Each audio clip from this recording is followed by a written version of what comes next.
Assalamualaikum warahmatullahi wabarakatuh. Salam sejahtera bagi kita semua. Jumpa lagi dengan saya, Dr. Andas Jumiadi AWAK AMSI, dalam video pembelajaran pengantar akuntansi. Saya adalah pengampu mata kuliah akuntansi keuangan pada Prodi Akuntansi Fakultas Ekonomi Medan. Dalam pembelajaran ini akan kita bicarakan materi-materi yang berkenaan dengan pengantar akuntansi, tentunya melanjut dari video sebelumnya. Jangan lupa tekan like, share, dan subscribe bagi yang belum, dan tekan tanda lonceng. Terima kasih.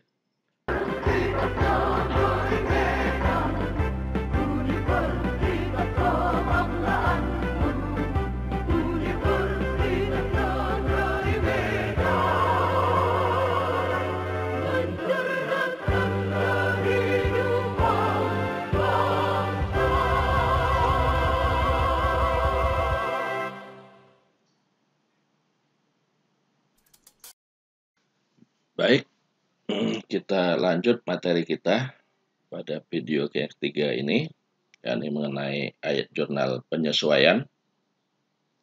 Sebelum membicarakan itu, mari kita lihat tujuan pembelajarannya.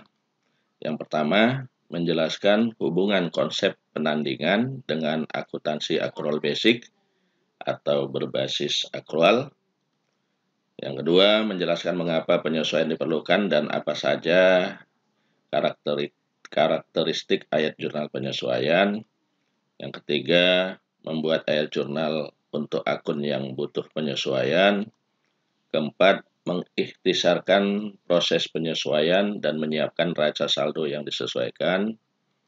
Kelima, menggunakan analisis vertikal untuk membandingkan pos-pos laporan keuangan dengan pos lainnya dengan rata-rata perusahaan industri sejenis. Konsep penandingan antara pelaporan pendapatan dan beban, ada dua metode di dalam penerapan akuntansi, yakni akuntansi berbasis kas dan akuntansi berbasis akrual. Akuntansi berbasis kas ini adalah konsep periode akuntansi, di mana pendapatan dan beban-beban semuanya dicatat ke dalam laba rugi, dilaporkan dalam periode di mana cash diterima atau dibayarkan. Sedangkan akuntansi berbasis akrual merupakan konsep periode akuntansi, di mana pendapatan dilaporkan dalam laba rugi yang dilaporkan dalam periode di mana merupakan pendapatan. Artinya, ketika pendapatan itu sudah benar-benar menjadi pendapatan, walaupun masih dalam masa belum diterima, namun pada masa periode itu sudah menjadi pendapatan, maka dia atas pendapatan maupun beban-beban itu sudah dapat dilakukan sebagai pengakuan di dalam akuntansi berbasis akrual. Akuntansi berbasis akrual, kita lihat konsepnya adalah pendapatan-pendapatan dilaporkan ketika menjadi pendapatan. Beban-beban dilaporkan ketika menjadi pada saat jatuh tempo. Penandingan pendapatan-pendapatan dan beban-beban disajikan sebagai laba bersih. Pembuatan jurnal penyesuaian dilakukan pada akhir periode. Ini yang akan kita bahas di dalam pembelajaran kita kali ini. Kita lihat, konsep penandingan selalu melaporkan pendapatan dan dihubungkan dengan beban-beban pada periode yang sama. Kita contohkan antara 2018 dan 2019. Pada 2018, PT Unimed Property Service membayar 240 untuk iklan atas produk yang akan diluncurkan pada tahun 2019. 240.000 dicatat sebagai harta jurnalnya, iklan dibayar di muka, debit, dan kreditnya adalah kas. Jadi muncul nanti di akun dari komponen harta, iklan dibayar di muka. Kemudian pada tahun 2019 akan menjadi beban sebagai berikut. Yang nilai 240.000 dicatat sebagai beban. Jadi jurnalnya adalah beban iklan di debit, kreditnya adalah iklan dibayar di muka. Artinya pada tahun 2019 yang iklan dibayar di muka tadi itu kita catat sebagai harta, namun ketika 2019 sudah menjadi terrealisasi, maka dia dicatat sebagai beban iklan, dan iklan dibayar muka yang tadinya sebagai harta sudah tereliminir dengan munculnya beban iklan pada tahun 2019. Kita lihat contoh daripada neraca saldo. Ya, pada pembelajaran sebelumnya dalam materi jurnal, posting buku besar dan ikhtisar neraca saldo sudah kita bicarakan, dan akhirnya kita melihat penampilan neraca saldo walaupun mungkin tidak berhubungan dengan yang lalu. Tampilannya ada sebagai berikut. Neraca saldo itu ataupun nanti dilanjut di neraca lajur atau kata kerja, penyusunannya harus dimulai dari harta yang paling lancar, kemudian diikuti dengan harta tetap, dan diikuti dengan hutang lancar, diikuti dengan hutang jangka panjang, diikuti dengan ekuitas, diikuti dengan pendapatan, dan diikuti dengan beban-beban.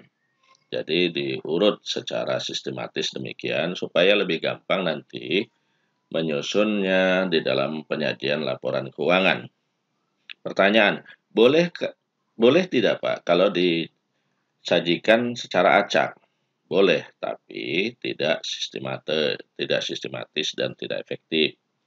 Ini dibutuhkan ketika penampilan secara urutan yang sudah saya katakan tadi atau sudah saya jelaskan atau sebagaimana yang dilihat di layar, akan lebih mudah memilah-pilah mana yang masuk komponen harta lancar, mana yang masuk komponen harta tetap, dan mana yang masuk komponen hutang lancar, dan mana yang masuk komponen hutang jangka panjang, dan yang mana masuk komponen ekuitas dalam laporan posisi keuangan atau dulu disebut dengan neraca. Dan mana yang masuk komponen pendapatan dan mana yang masuk komponen beban-beban itu disajikan dalam laporan laba rugi, sehingga kita akan lebih mudah apabila ditampilkan secara sistematis berurutan sebagaimana di layar. Dan lazimnya memang penyajian di dalam neraca saldo atau neraca lajur, akun-akun harus diurutkan seperti itu. Baik, kita lanjut. Komponen harta kita lihat itu yang berwarna hijau, kas, piutang usaha, perlengkapan, iklan dibayar muka, itu merupakan komponen harta lancar. Tanah, peralatan, dan lain-lain nanti, bangunan mungkin, kemudian kendaraan, itu masuk komponen harta tetap. Kemudian kita lihat utang, usaha, sewa diterima di muka, itu termasuk komponen utang lancar. Modal saham, laba ditahan, termasuk komponen ekuitas. Kemudian pendapatan, itu termasuk komponen pendapatan. Pendapatan jasa merupakan komponen pendapatan. Dan beban-beban, beban gaji, beban sewa, beban utilitas, beban perlengkapan, beban lainnya merupakan komponen beban-beban yang disajikan di dalam laporan laba rugi. Dengan demikian, secara sistematis akan kelihatan dan lebih mudah kita mengelompok-kelompokkannya. Tapi kalau secara acak, maka kita akan meloncat-loncat, ambil sana, ambil sini, akhirnya akan terjadi kesalahan yang sangat besar. Kemudian kita bicarakan tentang bagian perkiraan atau akun. Lihatlah, laporan posisi keuangan terdiri dari harta lancar dan harta tetap. Kita batasi sampai satu, maksud saya satu harta, 11, 12, 13, tidak ada 14, 15. Ini masuk kepada komponen harta lancar. Kemudian 17, 18, dan 19 masuk komponen harta tetap. Kemudian yang kedua, kewajiban 21, 22, 23 ini masuk utang lancar. Dan sebenarnya utang jangka panjang nanti ada, namun itu akan kita pelajari di akuntansi keuangan menengah. Kemudian ekuitas 3, 31 modal saham, 32 laba ditahan. Karena bentuk perusahaannya adalah PT. Kalau perorangan hanya ada modal A, modal B, modal C gitu, dan tipe. Kemudian laporan laba rugi 4 pendapatan, 41 pendapatan jasa, 42 pendapatan sewa. Ini masuk kelompok komponen pendapatan. Kemudian beban-beban itu kode 5, 51 beban gaji, 52 beban sewa, 53 beban penyusutan, 54 beban utilitas, 55 beban perlengkapan, 56 beban iklan, 59 beban lainnya. Kalau yang ini boleh secara acak, tapi sebaiknya klasifikasikanlah terhadap kelompok yang paling sistematis. Kalau perusahaan dagang, kelompokkanlah dia pertama adalah beban-beban yang berkenaan dengan operasional dagang. Baru berikutnya kelompokkanlah beban-beban dalam masuk komponen administrasi umum. Selanjutnya kita akan membahas tentang ayat-ayat jurnal penyesuaian. Namun sebelumnya kita harus memahami ada 8 asbab munculnya ayat jurnal penyesuaian. Yang pertama adalah ayat jurnal penyesuaian disebabkan adanya transaksi-transaksi yang berhubungan dengan beban dicatat sebagai harta. Yang kedua, adanya transaksi-transaksi yang berhubungan dengan beban dicatat sebagai beban. Yang ketiga, adanya transaksi-transaksi yang berhubungan dengan pendapatan dicatat sebagai kewajiban. Yang keempat, adanya transaksi-transaksi yang berhubungan dengan pendapatan dicatat sebagai pendapatan. Kelima, adanya transaksi-transaksi yang berhubungan dengan beban yang masih harus dibayar atau terutang. Adanya transaksi-transaksi yang berhubungan dengan pendapatan yang masih harus ditagih atau terpiutang. Adanya penyusutan atas aktiva tetap. Yang kedelapan, adanya piutang yang tak tertagih. Kita akan membahas yang pertama adalah adanya transaksi-transaksi yang berhubungan dengan beban atau panjar beban dicatat sebagai harta. Kita lihat contoh soal. Selama periode akuntansi pada tanggal 15 Maret 2018 terjadi transaksi dibeli perlengkapan dengan kredit sebesar 240. Karena dicatat sebagai beban, maka jurnalnya adalah perlengkapan di debit, kreditnya utang usaha sebesar 240. Kemudian kita posting jurnal transaksi tersebut ke dalam buku besar dengan prosesnya sebagai berikut. Saldo perlengkapan sebelumnya 1.760 karena ada penambahan di debit sebesar 240, maka saldo perlengkapan sekarang berada di posisi 2.000. Kemudian utang usaha saldo sebelumnya kredit sebesar 650, kemudian ada transaksi kredit sebesar 240, maka saldonya sebesar 900. Diasumsikan semua transaksi selama periode dari 1 Januari 2018 sampai 2019 telah diposting ke buku besar dan sekarang kita ikhtisarkan dalam bentuk neraca saldo sebagaimana ditampilkan di layar. Kemudian setelah neraca saldo kita susun, lazimnya selama periode akuntansi di akhir tahun ada data-data penyesuaian yang harus dilakukan oleh perusahaan. Sebagai contoh, yang pertama ini kita membahas tentang sehubungan dengan beban tapi dicatat sebagai harta. Maka ada data penyesuaiannya 31 Desember 2018 perlengkapan tersisa sebesar 50. Kita lihat perlengkapan bersaldo di neraca saldo sebesar 2.000. Dan dari 2.000 ini sekarang tersisa 50, berarti telah terpakai sebesar 1.950. perlengkapan di debit 2000, untuk menguranginya maka kita harus mengkreditkan di dalam ayat jurnal penyesuaian di posisi kredit. Jadi sisanya akan menjadi 50. Jurnal penyesuaian yang kita lakukan adalah sebagai berikut. Beban perlengkapan di debit 1950, kreditnya adalah perlengkapan sebesar 1950. Maka jurnal penyesuaian ini kita posting ke buku besar. Saya tidak lakukan pemostingannya buku besar ini, artinya tidak saya contohkan di layar, tapi Anda dapat lakukan nanti. Kemudian baru dari buku besar dipindahkan ke neraca lajur atau kertas kerja di kolom ayat jurnal penyesuaian sebagai berikut. Beban perlengkapan kita masukkan ke kolom ayat jurnal penyesuaian dan sejajar dengan beban perlengkapan sebelah debit. Kemudian perlengkapan kita masukkan ke kolom kredit. Kita buat saldonya. Beban perlengkapan debit sebesar 2000, kredit sebesar 1950, maka neraca saldo setelah ayat jurnal penyesuaian debit sebesar 50. Sedangkan beban perlengkapan neraca saldo 0, kemudian ayat jurnal penyesuaian ada saldo debit ya 1950, maka neraca saldo setelah ayat jurnal penyesuaian sebesar 1950. Kita dengan kasus berikutnya masih panjar beban dicatat sebagai harta.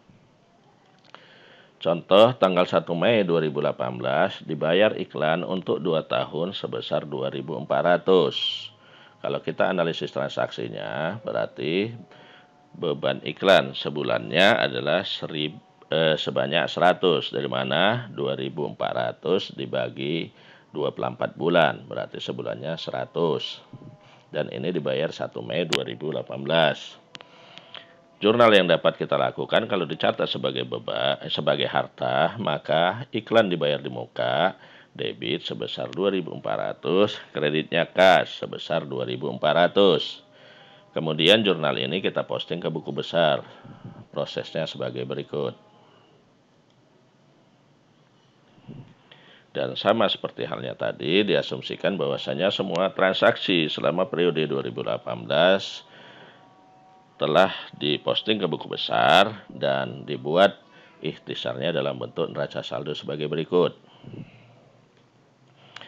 Yang merah itu sudah merupakan ayat jurnal yang sebelumnya.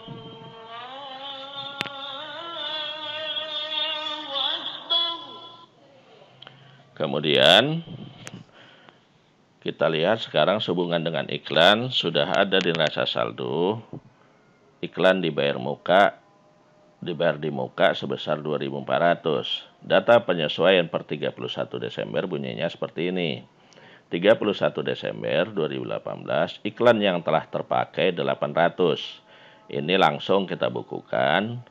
Beban iklan karena sudah terpakai itu menjadi beban. Cari beban iklan. Oh, tidak ada. Maka kita harus menambah nanti di bawahnya nomor 18 beban iklan. Di debit nanti sebesar 800, kemudian kreditkan di iklan dibayar di muka. Lihat jurnalnya. Kemudian kita lihat pemostingannya. Jadi beban iklan kita tambahi itu debit. Karena tidak ada saldo awalnya di neraca saldo, maka langsung dia neraca saldo setelah penyesuaian sebesar 800. Sedangkan iklan dibayar muka, debit 2.400, kemudian ayat jurnal penyesuaiannya kredit 800, maka saldo neraca saldo setelah ayat jurnal penyesuaian untuk iklan dibayar muka 2.400 debit jumpa dengan kredit 800, hasilnya debit 1.600. Saya mau jelaskan, iklan yang telah terpakai sebesar 800 bisa dianalisis. Kita lihat, iklan dibayar selama 2 tahun 2.400 dan dibayar pada tanggal 1 Mei. 1 Mei sampai 31 Desember 8 bulan. Kemudian iklan yang 2.400 untuk 24 bulan, maka sebulannya adalah 100. Maka iklan yang telah jatuh tempo itu sebesar 800, yakni 8 bulan kali 100. Jadi kalau soalnya di sini dinyatakan bahwasannya iklan dibayar di muka sebesar 2.400 dibayar tanggal 1 Mei 2018, maka Anda harus mencari berapa iklan yang sudah jatuh tempo atau sudah terpakai. Berarti 8 itu dari Mei ke 31 Desember, berarti 8 bulan dibagi 24 kali 2.400, hasilnya adalah 800. Kemudian selanjutnya kita posting ya, yang ini ke beban iklan, kemudian iklan dibayar muka kita posting kemari. Selanjutnya kita membahas tentang transaksi yang berhubungan dengan beban dicatat sebagai beban, atau panjar beban dicatat sebagai beban. Contohnya adalah tanggal 15 Maret 2018 dibeli perlengkapan dengan kredit sebesar 240, sama dengan yang dicatat sebagai harta, masih soalnya itu. Tapi bagaimana kalau kita catat dia sebagai beban? Jurnalnya adalah beban perlengkapan di debit, kreditnya utang usaha sebesar 240. Diposting ke buku besar, dan cara pemostingannya ada seperti ini. Kemudian diasumsikan bahwasanya semua transaksi telah dicatat ke dalam jurnal dan diposting ke buku besar, kemudian disusun neraca saldo, hasilnya sebagai berikut. Pada akhir periode kita lihat ada neraca saldo yang sebagaimana terlampir di layar.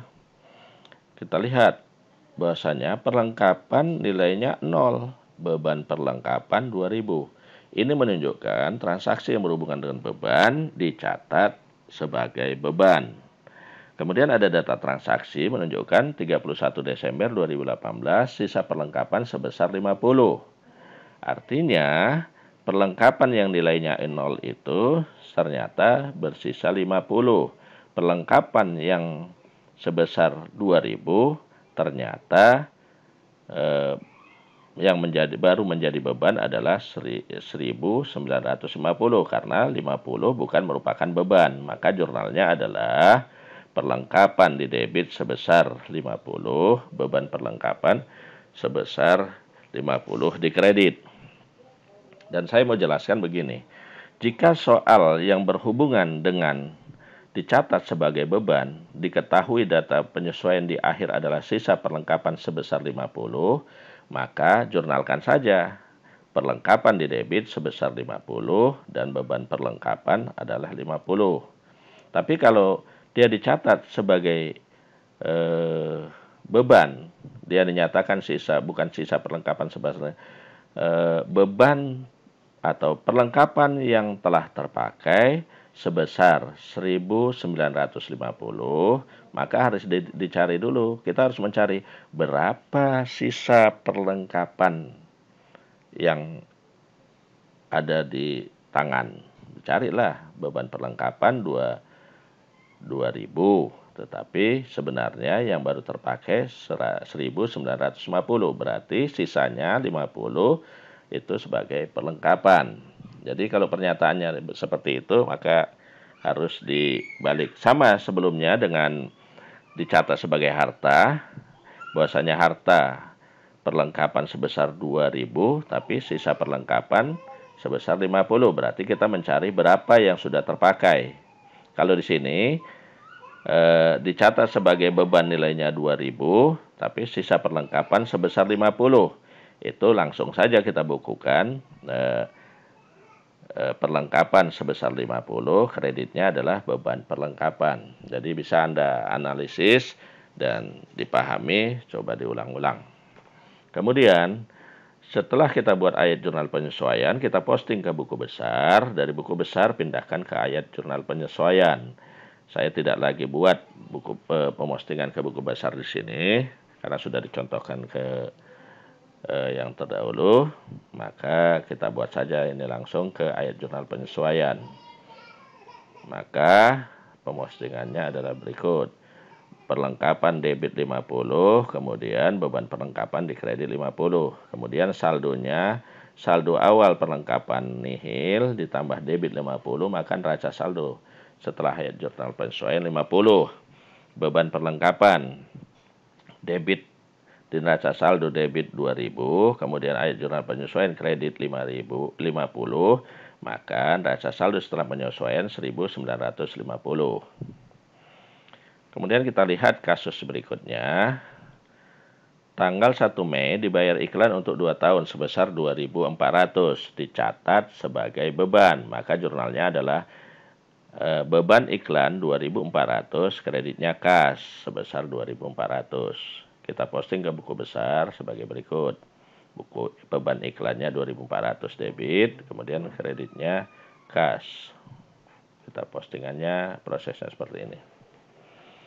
Kemudian dengan asumsi yang sama, bahwasanya semua transaksi selama periode akuntansi telah dicatat dalam buku jurnal dan diposting ke buku besar dan dibuatkan ikhtisar dalam bentuk neraca saldo sebagai berikut. Yang merah merupakan transaksi yang sebelumnya, kemudian muncul beban iklan 2.400. Kita lihat, ada nggak sehubungan dengan beban iklan, berarti iklan dibayar di muka. Ada nggak? Nggak ada, berarti kita nanti harus menambah perkiraan baru. Transaksi berkenaan dengan ayat jurnal penyesuaian per 31 Desember 2018 adalah sebagai berikut. Iklan belum jatuh tempo 1.600, belum jatuh tempo. Nah ini berarti kita harus mencari berapa yang sudah jatuh tempo. Berarti 400, ya kan? 400 iklan. Oh ya, mohon maaf, 800. Beban iklan 2.400. Iklan yang belum jatuh tempo 1.600. Jadi beban iklannya yang sesungguhnya berapa? 800. Untuk beban iklan 2.800, yang belum jatuh tempo 1.600, ya langsung saja kita kreditkan beban iklannya 1.600, kita debitkan iklan dibayar di muka. Maka jurnalnya iklan dibayar muka 1.600, kreditnya beban iklan 1.600. Posting ke buku besar, kemudian lanjutkan pindahkan ke ayat jurnal penyesuaian, ke kolom ayat jurnal penyesuaian dari kertas kerja sebagai berikut. Kemudian dipostinglah seperti ini. Silakan amati, renungkan, dilihat dan dipahami. Kemudian kita lanjut sehubungan dengan panjar pendapatan atau transaksi-transaksi yang berhubungan dengan pendapatan dicatat sebagai kewajiban. Kewajiban berarti utang. Lihat transaksinya. Tanggal 1 Maret diterima sewa gedung untuk 2 tahun sebesar 360.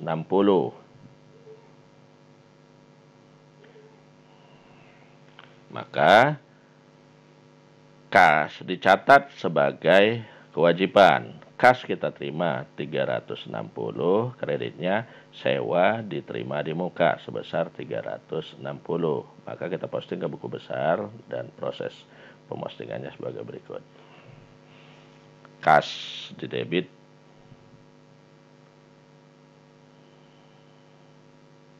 sebesar 360, kemudian sewa diterima di muka di kredit sebesar 360. Sama sebelumnya diasumsikan semua transaksi telah dicatat ke dalam bentuk jurnal dan diposting ke buku besar dan diikhtisarkan dalam neraca saldo yang tampilannya akan seperti ini. Kemudian pada tanggal 31 Desember terjadi ada data ayat jurnal penyesuaian sebagai berikut. Tanggal 31 Desember sewa yang telah jatuh tempo 150. Berarti kita lihat sewa yang telah jatuh tempo 150, sementara kita mencatatnya sewa diterima di muka 360. Berarti langsung saja kita bukukan, kita debit sebesar 150 atas sewa diterima di muka. Karena apa? Dari sewa yang kita terima sudah jatuh tempo, berarti sudah menjadi hak kita di dalam laporan laba rugi sebesar 150, sisanya masih hak orang lain tapi kita tahan. Maka jurnalnya debitnya adalah sewa diterima di muka 150, kreditnya adalah pendapatan sewa sebagai berikut. posting ke buku besar, kemudian pindahkan ke ayat jurnal penyesuaian, ke kolom ayat jurnal penyesuaian seperti ini. Maka postingkan debit 150 ke sewa diterima di muka, kemudian sisanya adalah 210 neraca saldo setelah ayat jurnal penyesuaian. Kenapa?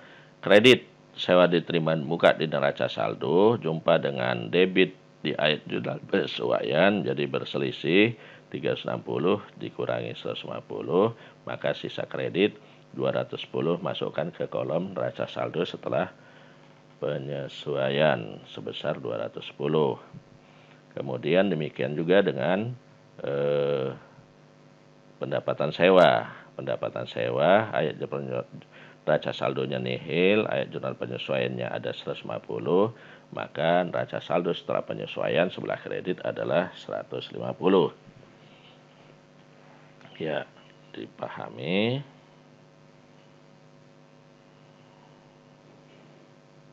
Kita lanjut.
Kemudian selanjutnya kita bicarakan yang keempat adalah transaksi-transaksi yang berhubungan dengan pendapatan dicatat sebagai pendapatan atau panjar pendapatan dicatat sebagai pendapatan.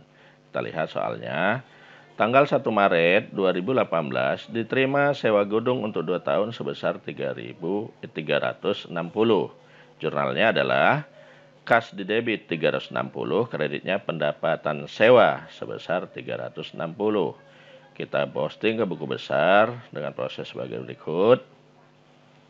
Kemudian kita selama satu periode akuntansi diasumsikan bahwasanya sudah selesai proses pencatatan pemostingan dan kita lihat ikhtisar neraca saldonya sebagai berikut. Kemudian data transaksi daripada ayat jurnal penyesuaian per 31 Desember 2018 kita temukan sewa yang telah jatuh tempo 150. Kita lihat pencatatan atas pendapatan sewa berarti pendapatan dicatat sebagai pendapatan atau transaksi berhubungan pendapatan dicatat sebagai pendapatan 360. Kemudian sewa yang telah jatuh tempo 150. Maka pendapatan sewa yang 360 ini belum seluruhnya benar-benar menjadi pendapatan, tetapi yang telah benar-benar menjadi pendapatan adalah 150. Berarti ada selisihnya 360 kurang 150, 210 merupakan belum menjadi pendapatan sewa.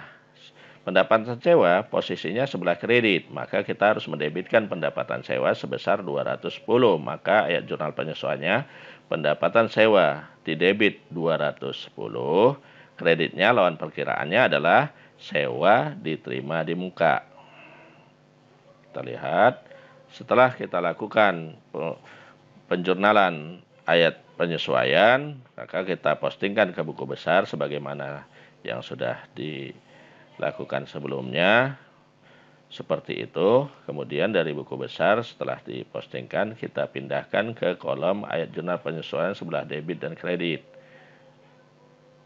Ya, prosesnya seperti ini. Pendapatan sewa di debit sebesar 210, kemudian sewa diterima di muka di kredit 210. Kemudian buat selisihnya di neraca setelah ayat jurnal penyesuaian. Selanjutnya, beban-beban yang kelima adalah beban-beban masih harus dibayar. Yang pertama, contohnya adalah gaji 31 Desember 2018, gaji yang masih terutang 850. Jadi ada beban gaji yang seharusnya menjadi beban di periode 2018, tapi ya nanti harus dibayar di periode berikutnya. Berarti beban gaji sebesar 850, kreditnya adalah utang gaji sebesar 850. Saya ulangi, beban gaji di debit sebesar 850, di kreditnya adalah utang gaji sebesar 850. Kemudian kita lihat beban-beban yang masih harus dibayarnya lainnya. 31 Desember 2018, rekening listrik, air, dan telepon yang harus dibayar 275. Listrik, air, dan telepon merupakan beban utilitas. Berarti beban utilitas 275 di debit, kreditnya adalah utang usaha sebesar 275. Maka ini kita posting ke buku besar tadi dan pindahkanlah dari buku besar ke neraca lajur atau kertas kerja dalam kolom ayat jurnal penyesuaian. Kita lihat prosesnya. Beban gaji di debit, kolom beban gaji di debit, ya. Kemudian utang gaji masuk ke kolom kredit. Nah ini. Jadi perkiraan-perkiraan yang belum ada dilampirkan atau belum terbuat di sebelumnya, maka kita buat di bawahnya setelah neraca saldo ini. Seperti ini gambarannya. Kemudian untuk yang beban utilitas, setelah diposting ke buku besar, dari buku besar kita pindahkan ke ayat jurnal penyesuaian. Beban utilitas kita lihat. Nah, ini 985. Ya. Kemudian di debit lagi di ayat jurnal penyesuaian sebesar 275. Nih. Kemudian utang usaha di kredit sebesar 275. Nah, ini.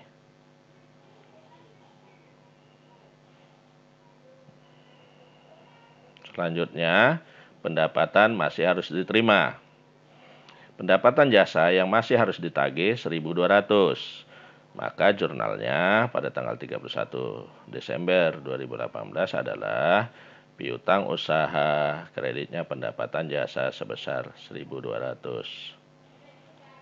Kemudian bunga wesel yang masih harus diterima 575.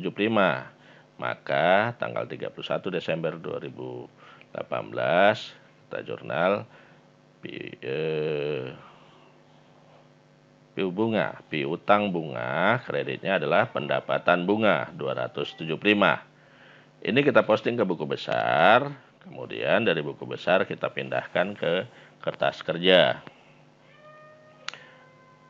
Piutang usaha bertambah 1.200, kemudian pendapatan jasa bertambah sebesar 1.200. Kemudian berikutnya piutang bunga 275.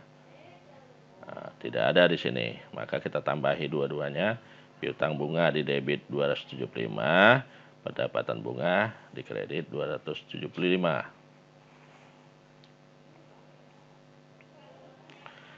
Kemudian kita lihat pembebanan penyusutan. Penyusutan peralatan bulan ini atau periode ini adalah 125. maka jurnalnya adalah beban penyusutan peralatan sebesar 125, kreditnya akumulasi penyusutan peralatan 125. Ini kita kemudian pembebanan penghapusan piutang. Ya, piutang disaksir tidak tertagih bulan ini 250. Maka jurnalnya adalah beban penghapusan piutang 250, kreditnya pengumpulan piutang tak tertagih 250. Saya ulangi, beban penghapusan piutang di debit sebesar 250, kemudian kreditnya pengumpulan piutang tak tertagih 250. Ini kita posting ke buku besar, kemudian dari buku besar kita pindahkan ke kolom ayat jurnal penyesuaian. Kita perhatikan, beban penyusutan. Ya, kita tambah lagi.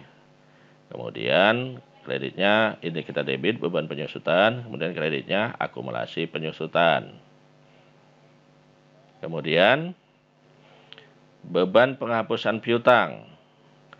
Kita cari, tidak ada, maka harus tambahi. Kemudian pengumpulan piutang tak tertagih juga ditambahi karena tidak ada. Maka kita dari pemindahan buku besar ke ayat jurnal penyesuaian, kita lihat beban penghapusan, kita lihat debit, kemudian pengumpulan piutang tak tertagih di kredit. Maka sudah selesai semua data ayat penyesuaian, kita bukukan ke buku besar dan kita pindahkan ke ayat jurnal penyesuaian.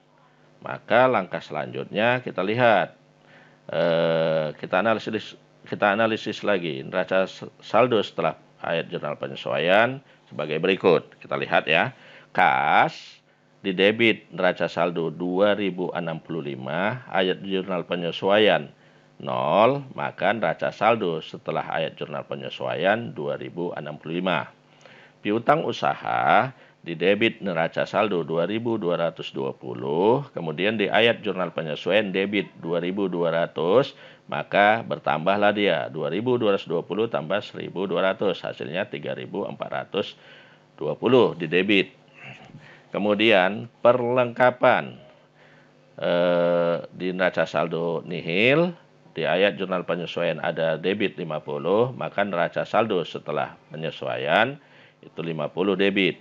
Tanah debit neraca saldo 34.500, ayat jurnal penyesuaian nihil, maka di debit neraca saldo setelah ayat jurnal penyesuaian di debit 34.500. Peralatan juga sama, neraca saldo debit 2.600, AJP-nya 0, kemudian neraca saldo setelah AJP 2.600 debit. Akumulasi penyusutan di neraca saldo nihil, di ayat jurnal penyesuaian ada dekredit 125, maka di neraca saldo setelah ayat jurnal penyesuaian 125 kredit. Utang usaha neraca saldo kredit 900, di ayat jurnal penyesuaian ada kredit 275, kita jumlahkan menjadi di neraca saldo setelah penyesuaian 1175. Modal usaha, modal saham, neraca saldo kredit sebesar 25.000, di AJP nihil, di neraca saldo setelah AJP kredit 25.000. Laba ditahan, neraca saldo kredit 10.500, kemudian ayat jurnal penyesuaian nihil, maka neraca saldo setelah ayat jurnal penyesuaian kredit 10.500. Pendapatan jasa, neraca saldo kredit 16.340, ayat jurnal penyesuaian kredit 1.200, kita jumlahkan, jadi neraca saldo setelah ayat jurnal penyesuaian kredit 17.540. Kemudian pendapatan sewa, kredit 360, ayat jurnal penyesuaian debit 210, maka di neraca saldo setelah ayat penyesuaian kredit sebesar 150. Beban gaji neraca saldo debit 4.275, AJP debit 850, maka neraca saldo setelah AJP debit 5.125. Beban sewa neraca saldo debit 1.600, AJP nihil, maka neraca saldo setelah AJP debit 1.600. Beban utilitas, neraca saldo debit 985, kemudian AJP debit 275, kita jumlahkan, neraca saldo setelah ayat jurnal penyesuaian di debit 1.260. Beban perlengkapan debit sebesar 2.000, kemudian di AJP kredit 50, maka neraca saldo setelah AJP adalah 1.950 debit. Kemudian beban lainnya debit 455, AJP nihil, maka neraca saldo setelah AJP debit 455. Beban iklan neraca saldo debit sebesar 2.400, kemudian di AJP kredit 1.600, maka neraca saldo setelah AJP adalah debit 800. Iklan dibayar di muka, kemudian hanya AJP yang terisi, debit 1.600, maka kita pindahkan ke neraca saldo debit 1.600. Sewa diterima di muka, hanya AJP yang berisi, sebelah kredit sebesar 210, kita pindahkan ke neraca saldo setelah AJP kredit 210. Kemudian utang gaji, hanya AJP yang kredit 850, maka kita pindahkan neraca saldo setelah AJP kredit 850. Piutang bunga hanya di AJP debit 275, kita pindahkan ke neraca saldo setelah AJP debit 275. Pendapatan bunga kredit sebesar 275, ya, sebesar 275 kredit, maka kita pindahkan ke neraca saldo setelah AJP kredit 275. Beban penyusutan hanya AJP bernilai debit 125, maka kita pindahkan ke neraca saldo setelah AJP debit 125. Beban penghapusan piutang debit 250 hanya di AJP, kita pindahkan ke neraca saldo setelah AJP debit 250. Pengumpulan piutang tak terdagih di AJP hanya di AJP terisi kredit 250, maka kita kreditkan di neraca saldo setelah AJP 250, maka kita jumlahkanlah kolom AJP, jumlahnya sisi debit 4.835, harus balance dengan kredit, ya nilainya sama 4.835. Demikian juga dengan neraca saldo setelah AJP debit 56.075 dan kredit sama juga 56.075. Jadi semua ini kolom neraca saldo AJP, neraca saldo setelah AJP harus seimbang antara debit dan kreditnya. Jika tidak seimbang, sudah pasti salah. Kalau berimbang, belum tentu benar, karena mungkin kesalahan di proses pencatatan. Setelah kita selesai menyusun neraca saldo setelah ayat jurnal penyesuaian, kita dapat langsung menyelesaikan kertas kerja. Mana-mana yang masuk komponen laporan posisi keuangan, kita pindahkan ke kolom laporan posisi keuangan. Mana-mana yang masuk ke kolom kelompok laporan laba rugi, kita pindahkan ke kolom laporan laba rugi. Kita lihat tampilannya di halaman berikutnya. Neraca lajur atau kertas kerja secara lengkap dapat Anda lihat pada tampilan berikut ini. Masukkan dari kolom neraca saldo setelah ayat jurnal penyesuaian, mana yang komponen laba rugi, masukkan dia ke kolom laba rugi, yang kredit masukkan ke sebelah kredit, yang debit masukkan sebelah debit, dan mana-mana yang masuk ke komponen posisi keuangan, mana yang debit dimasukkan ke posisi debit, mana yang kredit masukkan ke posisi kredit. Selisih antara kolom kredit dengan laba rugi, jadikan dia apakah laba bersih. Jika jumlah posisi kredit lebih besar dari posisi debit, maka masukkan dia ke kolom debit dan dia menjadi laba bersih sebagai penyeimbang. Dan pindahkan laba bersih ini ke kolom posisi keuangan sebelah kredit sebagai penyeimbang dari posisi keuangan, maka akan dijumpai kolom-kolom yang seimbang. Laba rugi akan bersaldo total 17.965, kemudian debit, kemudian kreditnya juga 17.965. Posisi keuangan debit akan bersaldo 44.510 dan itu debit dan kreditnya juga sama 44.510. Demikian pembahasan kita tentang ayat jurnal penyesuaian dan tentang penyusunan siklus akuntansi usaha jasa secara lengkap akan kita bahas pada periode berikutnya.